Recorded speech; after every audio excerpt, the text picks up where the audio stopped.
निकाय के प्रकार। अब हम द्रव्य एवं ऊर्जा के संचरण के आधार पर निकाय को वर्गीकृत करते हैं। खुला निकाय, ओपन सिस्टम।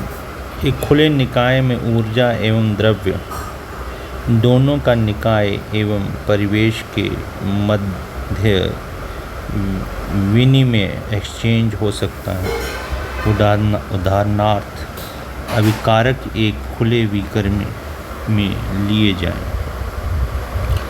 बंद निकाय, क्लोज सिस्टम। बंद निकाय में निकाय एवं परिवेश के मध्य द्रव्य का विनिमय संभव नहीं है, परंतु ऊर्जा का विनिमय हो सकता है। विनिमय हो सकता है, जैसे अभिकारक बंद बीकर में लिए जाएं। विलगित निकाय, आइसोलेटेड सिस्टम।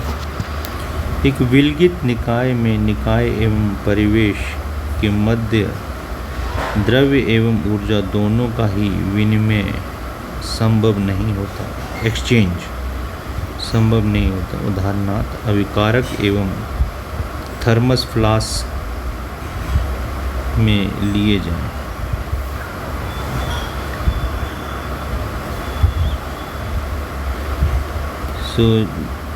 चित्र 5.2 में विभिन्न प्रकार के निकाय दर्शाए गए हैं।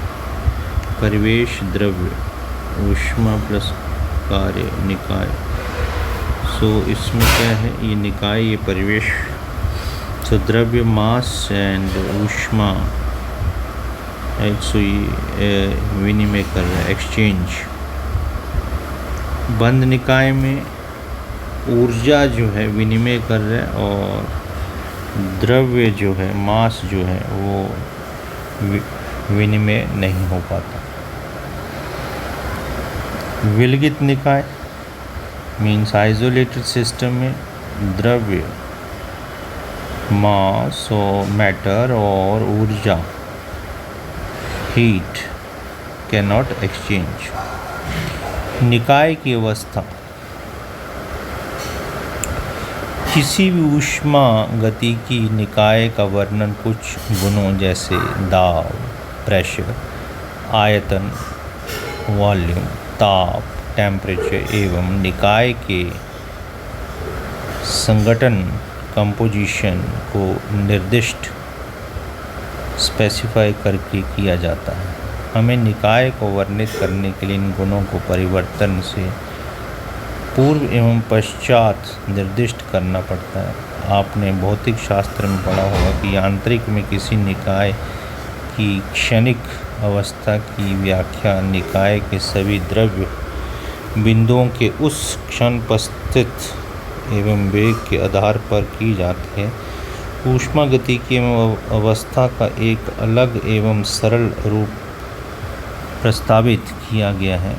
इसके प्रत्येक कण की गति के विस्तृत ज्ञान की आवश्यकता नहीं, क्योंकि यहाँ हम निकाय के औसत मापन योग्य गुणों का प्रयोग करते हैं। हम निकाय की अवस्था को अवस्था फलनों एवं अवस्था चरों के द्वारा व्यक्त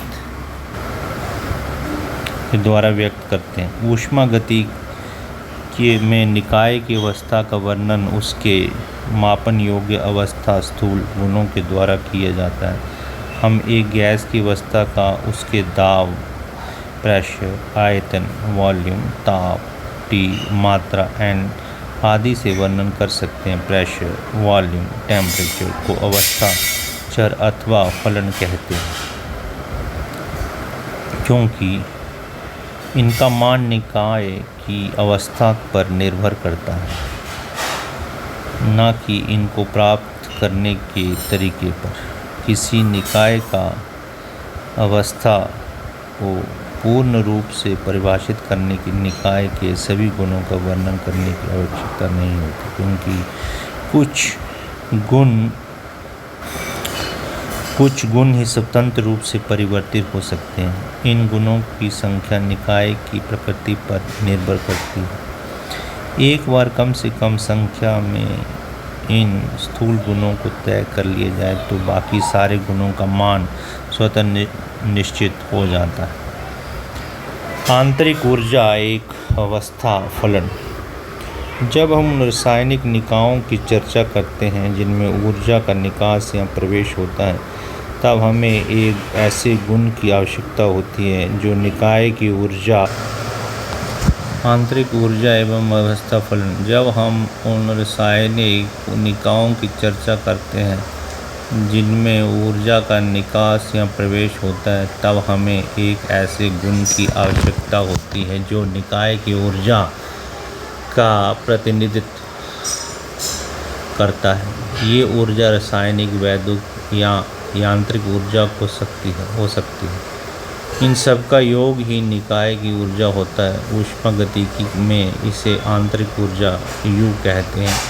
ये परिवर्तित होती है जबकि ऊष्मा का निकाय में प्रवेश या निकास होता है।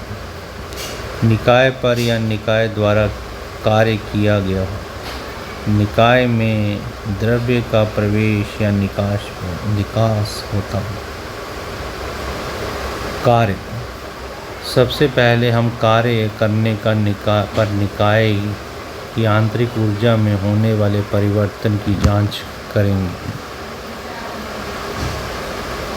हम एक ऐसा निकाय लेते हैं जिसमें एक थर्मस फ्लास्क या ऊष्मारोधी बीकर में जल की कुछ मात्रा है। इसमें निकाय एवं परिवेश के मध्य ऊष्मा का प्रवाह नहीं है।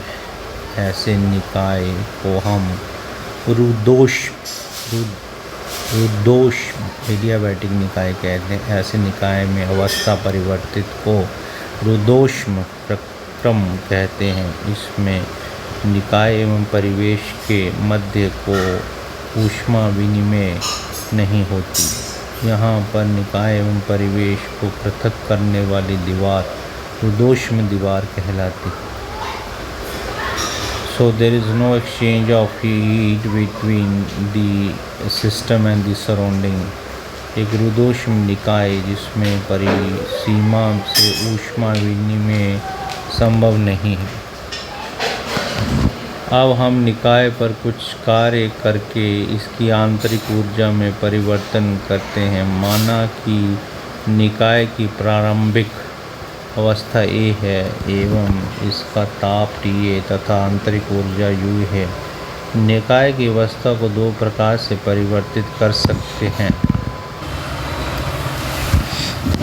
प्रथम प्रकार, माना कि छोटे पैडल से जल को मथ कर हम 1 किलोजूल कार्य करते हैं, जिससे निकाय की नई अवस्था माना B एवं उसका ताप TV हो सकता है। ये देखा गया है कि TV temperature of B is greater than temperature of, अतः ताप में परिवर्तित delta T equal TB minus TA।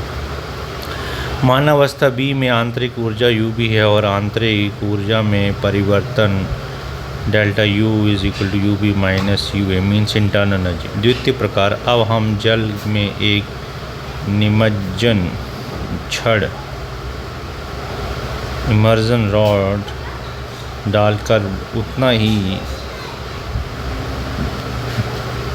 वैद्युत कार्य किलोजूल करते हैं एवं निकाय में ताप परिवर्तित नोट करते हैं। हम देखते हैं कि ताप परिवर्तित पूर्व के समान TB माइनस T ही रहता है। यथार्थ में उपरोक्त प्रयोग JP जूल द्वारा सन 1845 के आसपास किया गया था। उन्होंने पाया कि निकाय पर किया गया निश्चित कार्य निकाय की अवस्था में समान परिवर्तन लाता, चाहे कार्य किसी भी प्रक्रम द्वारा किया जाए, जैसे यहाँ पर ताप के परिवर्तन द्वारा देखा गया है। अतः ये उपयुक्त दिखता है कि एक ऐसी राशि आंतरिक ऊर्जा U को परिभाषित किया जाए जिसका मान निकाय की अवस्था का अभिलाक्षणिक हो, जहाँ रुद्धोष्म प्रक्रम में किया गया कार्य W/2 दो अवस्थाओं में U परिवर्तन के तुल्य अर्थात डेल्टा U को U2 minus U1 is W/2 है। अतः निकाय की आंतरिक ऊर्जा एक अवस्था फलन है। रासायनिक ऊष्मागतिकी में आयोपैक परंपरा के अनुसार धनात्मक चिन्ह बताता है कि कार्य डब्ल्यू निकाय पर किया गया है या निकाय की आंतरिक ऊर्जा बढ़ जाती है। इसी प्रकार से यदि निकाय द्वारा कार्य किया जाए तो डब्ल्यू ऋणात्मक होगा, और क्योंकि निकाय की आंतरिक ऊर्जा कम हो जाती है। क्या आप कहीं अन्य परिचित अवस्था फलनों के नाम बता सकते हैं? प्रेशर, वॉल्यूम एवं टेम्परेचर कुछ अन्य परिचित अवस्था फलन हैं। उदाहरण के लिए, यदि हम किसी निकाय के ताप में 25 डिग्री से 35 डिग्री तक परिवर्तन करें तो ताप परिवर्तन 35 डिग्री से 25 डिग्री 10 डिग्री होता है। चाहे हम सीधे ही 35 डिग्री तक जाएं या निकाय को पहले कुछ अंशों डिग्री तक ठंडा करें और फिर निकाय को अंतिम ताप 35 डिग्री तक ले जाएं। इस प्रकार टेम्परेचर एक अवस्था फलन है, ताप के परिवर्तन पथ पर निर्भर नहीं करता। एक तालाब में पानी का आयतन एक अवस्था फलन है, क्योंकि इसके जल के आयतन में परिवर्तन इस बात पर निर्भर नहीं करता कि तालाब कैसे भरा गया, बारिश द्वारा, नलकूप द्वारा या दोनों द्वारा। ऊष्मा, हम बिना कार्य किए भी परिवेश से ऊष्मा लेकर या परिवेश को ऊष्मा देकर एक निकाय की आंतरिक ऊर्जा में परिवर्तन कर सकते हैं। ये ऊर्जा विनिमय जो तापांतर का परिणाम है, ऊष्मा क्यों कहलाता है? अब हम समान तापांतर लाने के लिए पूर्व में के बताए अनुसार वही प्रारंभिक एवं अंतिम ताप जो रुद्धोष्म दीवारों की अपेक्षा ऊष्मीय चालक दीवारों द्वारा ऊष्मा के चालन से होता है पर विचार करेंगे। माना कि तांबे का एक पात्र जिसकी दीवारें ऊष्मीय चालक है, मिट्टी ताप पर जल लिया गया है। इससे एक बड़े कुंड जिसका ताप TB है रखते हैं। निकाय जल द्वारा अवशोषित ऊष्मा को ताप परिवर्तित TA द्वारा